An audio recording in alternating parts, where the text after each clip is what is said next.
Hey guys, welcome back to another video. In this video, I wanted to do something a little bit different and share some really strange, serendipitous, and spooky coincidences that have kind of freaked us out, but also kind of made us realize that the universe was showing us that we were on the right path.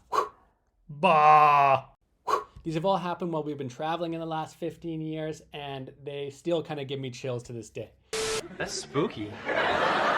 I could easily run through a dozen of these if I really sat back and thought about all the crazy coincidences that have happened to us over the years, but these ones stand out for sure. So even though I have a very scientific and analytical mind, I can't help but to feel like sometimes there's a higher power guiding us in the universe, and it really feels like it's just up to us to read the signs.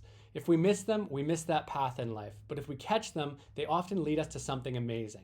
Before we get started with the video, if you could take a sec to like this video and subscribe, it would really mean a lot to us. We're trying to grow this channel, and for you to click the like button is pretty easy for you, but it has a massive impact on the algorithm and it shows the YouTube gods that people don't actually hate our videos. Also, if you have your own spooky coincidence that's happened to you, share it with us in the comments down below. These are always so interesting to us. All right, so before I lose all the non-believers, let's get into the video. Here are 5 crazy, spooky, weird coincidences that have happened to us while we've been traveling and living abroad for the past 15 years. So first off was the spooky alarm clock.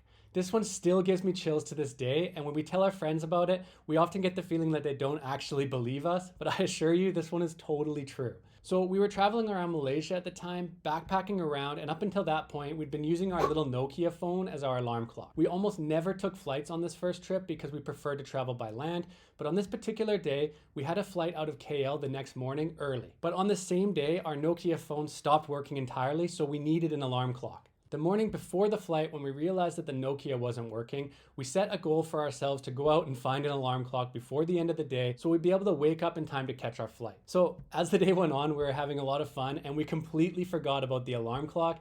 We finished dinner and we were walking home down a dark alley at about 9 p.m. somewhere in the middle of nowhere in Malaysia when we stopped at the exact same time and looked at each other and said, "Shit, we forgot to find an alarm clock today." Honestly, I'm not kidding. At that exact moment, we heard ringing coming from a garbage bag that was sitting on the side of the road in this dark alley, and we looked at each other like, what the f***?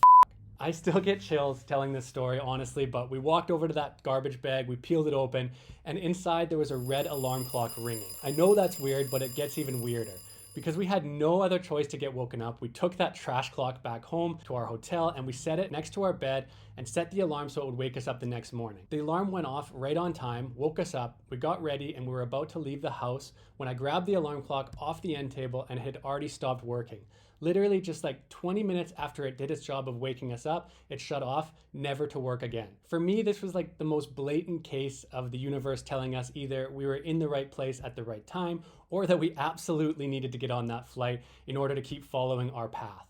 Creepy, yes. A coincidence? I don't know. The fact that the alarm actually went off in the alley at the exact moment that we were talking about needing an alarm, and the fact that it only worked once to get us to the airport that morning just creeps me out, but it was an amazing thing that happened and I'm really glad that it did because it likely led us to where we are now. The next story is all about a Krishna Das performance in India. This is another really weird one, and given the odds on this, I think that you'll agree after you hear the story that it's a bit too coincidental to actually be a coincidence. So back in 2012, we were traveling in India for around 3 months. During that time, we were listening to this one singer known as Krishna Das. We had never seen what he looked like, but we loved his music and we were literally playing it on repeat the entire trip through India. It's really calming, meditative music, and still when we hear it, it brings us right back to India, but the calm parts of India, not the chaos. Anyway, while traveling in the country, we decided to do what many young, lost white backpackers do while traveling in India. We visited an ashram, and our ashram was in Rishikesh, and it was stunning. It was beautiful. During our visit, we went all in. We only ate the ashram food. We did 4 hours of yoga per day, 2 hours of meditation, silence, the whole deal. Okay, I can't actually lie. There was a morning mantra every morning at 5 a.m., and we may or may not have only went to one of those. I'm not really a morning person. But other than that, we were full on. So after about 3 weeks in the ashram, one of the leaders of our meditation group mentioned that there'd be a band coming to play music at the ashram. So we thought, all right, cool, we'll go see it. A couple of days later, one of the rooms in the ashram was all set up for the performance, and guess who it was? Krishna Das. Turns out he's actually a white dude from New York singing some of the most popular Indian kirtan music in the country, but what makes this even weirder is the odds of him being at our ashram at that time.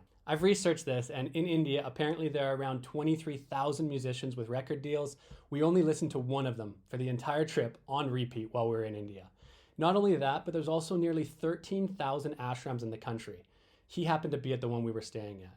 On top of this, according to his calendar history of shows that he's done, his busiest year of performances was in 2010, but even then he only managed to do 11 shows total that year. The fact that we were at that ashram, 1 in 13,000, at the time to see that show by that musician out of 23,000 in the country who only manages to do 11 shows max in a year just still blows me away. I'm not a mathematician, but if someone can estimate those odds, comment down below and tell me what they are. But either way, I'd say they're pretty high. When I was doing research for this video, I found a few interesting little things about our friend Krishnadas. Strangely enough, a few years before we met him, our New Yorker Indian rock star was convicted of money laundering and was sentenced to 2 years of parole and 6 months of house arrest. Then, the year after we saw his concert, he was nominated for a Grammy Award for the Best New Age Album. When we saw him, he was a pretty unknown artist as far as we knew. So those are just some cool add-ons to the story. So next up is a story about how we narrowly missed a massive earthquake in Indonesia. So this one is hard for me to tell because this particular earthquake was the second in a series of earthquakes that ended up taking the lives of 81 people. It injured over 1,200 and displaced nearly 250,000 more. It was without a doubt a total tragedy, so this story is not a celebration of us missing the earthquake, but just a strange coincidence that likely saved us from a very scary and difficult situation. One that for us, coming from a very low earthquake prone area in Canada, we would have been really ill-equipped to deal with it. But this is how it went down. So we were traveling around Indonesia back in 2009, and we were supposed to take a really long bus ride to Yogyakarta from the small town we were in. This was the only bus per day, and it left early in the morning. Remember that story when I told you about the alarm clock waking us up just in time to catch our flight and then never working again? This story is kind of the opposite in that we had replaced our little Nokia phone as our alarm clock by this time, and for some reason that we still don't know to this day, it didn't go off for us that morning and we missed our bus. That bus would have taken us to the center of the 6.2 earthquake that rocked Yogyakarta at a little past noon that day. Because we missed it, we were far enough away to only feel slight tremors. This instance is a coincidence, but it always surprises me how many of these stories there are. We are definitely not the first people to narrowly escape a disaster by missing a bus, flight, or ride somewhere. These stories are so common that their frequency is spooky in itself. All right, so this next one is one that's near and dear to my heart and quite personal, but it's the story of the final chat that I had with my grandpa. So this story is kind of the opposite of narrowly missing a disaster because of a missed flight. In this case, our missed flight granted me the opportunity to say goodbye to my dying grandpa. So we were traveling in Africa at the time, and we had a massive flight to get to Nepal, where we were set to start the Annapurna trek the very next day, a 10-day trek in the Himalaya mountains, which at the time meant complete disconnection from Wi-Fi and the outside world. As we were boarding the first leg of our flight, I realized that I was missing my yellow fever vaccine card, and at the time that vaccine was a requirement to enter South Africa, so I was terrified that they weren't going to let me board the flight in Dar es Salaam to land in South Africa to then transfer over to take our flight to Nepal. As we slowly made our way up the queue at the airport, I was sweating bullets. At the time, we were on a total budget backpacker budget, and all I kept thinking was that there's no way we could afford to miss this flight. Luckily, as we neared the guard, he was one of those border police that really doesn't care about his job, so he just stamped me and let me pass through, and we were totally elated. When we landed in South Africa to catch our connecting flight over to Nepal, we walked up to the desk to take our connecting flight, and luckily this agent again didn't ask for our yellow fever vaccine certificates, but she was taking an awful long time to give us our boarding passes. Suddenly she stopped and said to us, "Your connecting flight in India departs from a different airport from the one we land in, which means you'll have to get an Indian visa to board this flight." Because we booked this ticket together and we figured it was just a quick layover in the same airport, we hadn't bothered to even check if we needed to get an Indian visa. Turns out this little setback would take 12 days to rectify. We had to go into Johannesburg and apply for the visa. A few days into our stay in Johannesburg, I got an email from my dad saying that my grandpa was dying of leukemia and would likely be gone within the next few days. I immediately called my grandpa and got to say goodbye to him, and it was a gift that I can't even express how much it meant to me. Had we boarded that flight and not been held up in South Africa for 12 days, we would have been high in the Himalayas at that time, and there'd be absolutely no way for me to have gotten that email from my dad and know that my grandpa was critically ill. We ended up boarding the flight a few days later and trekking the Himalayas as planned, and my grandpa died while we were nearing the Thorong Law Pass. As a gift to my grieving grandma, I made a video of me bearing a letter to my grandpa at the top of the pass, and then I gave my grandma a copy of that letter when we returned home to Canada. I would have never been able to do any of this stuff, say goodbye to my grandpa, or create that video for my grandma had we taken our flight and been in Nepal at the correct time. I feel like the universe first tried to get me to miss that flight by having me misplace my vaccine card, but the backup all along was that we had booked the wrong flight. It's one time in my life that I couldn't be happier that I missed a flight. Okay, and lastly, let's end this on a happier note of strange coincidences. This one is all about the weird coincidences we've had with companies giving us free stuff. So first off, as travel bloggers, we get a lot of emails from different brands and companies wanting to ship us free stuff in exchange for sharing it with our audience. It's one of the many great perks of running a travel blog. What's weird for us is how often these emails come in immediately after we've expressed to each other that we want the thing that ends up getting offered to us for free. So for example, a few years ago, we were planning a trekking trip and we noticed that our pocket rocket stove was broken. We both talked to each other about it and we decided we had to go out and buy one before the trip. But then the very next day, we got an email from Pocket Rocket offering to send us the stove for free. Back in 2014, we were traveling around Mexico, and out of the blue, Doris pointed out that we hadn't been to a dentist since we left Canada in 2008. I know, it's absolutely gross. Then just 2 days later, we checked our email and what did we see? An email from a Mexican dentist company that caters to expats and tourists who wanted us to use their dentist for free.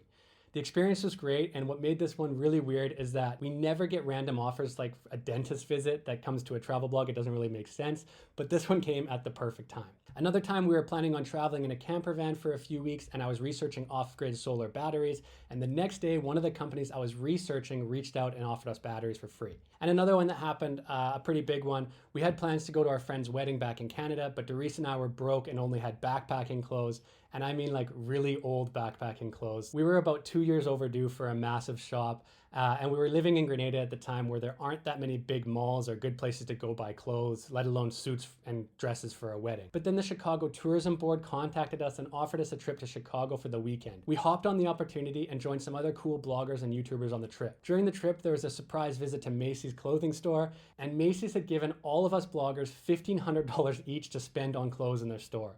We had 1 hour to get what we wanted, and always on a budget, Doris and I got a couple of nice things for the wedding, and then the rest of the stuff was just tons of clothes that we needed for backpacking for the next couple of years. So meanwhile, the fashion bloggers on the trip spent like $1,500 on just 2 dresses, and then they looked at us like homeless vagabonds as we piled up 2 years worth of backpacking clothes on the Macy's checkout counter. But anyway, not only did the surprise trip get us to Chicago just in time to get clothes for the wedding, but it also paid for a bunch of extra clothes, which was ideal for us broke backpackers at the time. And on top of that, we got paid pretty well for the trip in cash. So all in all, it was a massive win. So these are just a few of the instances that have happened to us where sponsors reach out to us right after we started talking about needing something. And it still just trips me out how often it happens. And I'm thinking maybe we should start talking about Lamborghinis a little more often. So that's it. Those are 5 crazy, spooky, weird times that have happened to us during our 15 years of travel that hinted to us that we're exactly where we were meant to be in that moment. Whether you're a believer in the universe and the law of attraction or not, there are often these pivotal moments in life where you almost feel that you're meant to go in a certain direction. These are the signs that we get, and if we stay alert and we're watching out for them, amazing things can happen. Right now, we're in a fantastic place in our lives, and we're extremely happy to be here. And who knows, if any of these little things didn't happen along the way, maybe our life trajectory would have been a lot different. So what about you? Have you ever had some really weird coincidences while traveling or even while you're at home? And have they kind of pointed you in a certain direction in your life and you feel like you wouldn't be where you are now if they hadn't happened? If so, leave us a comment down below and let us know. And as always, please give the video a like and consider hitting that subscribe button and the notification bell if you like these kind of videos. All right, thank you for watching. I'll see you on the next one. Later.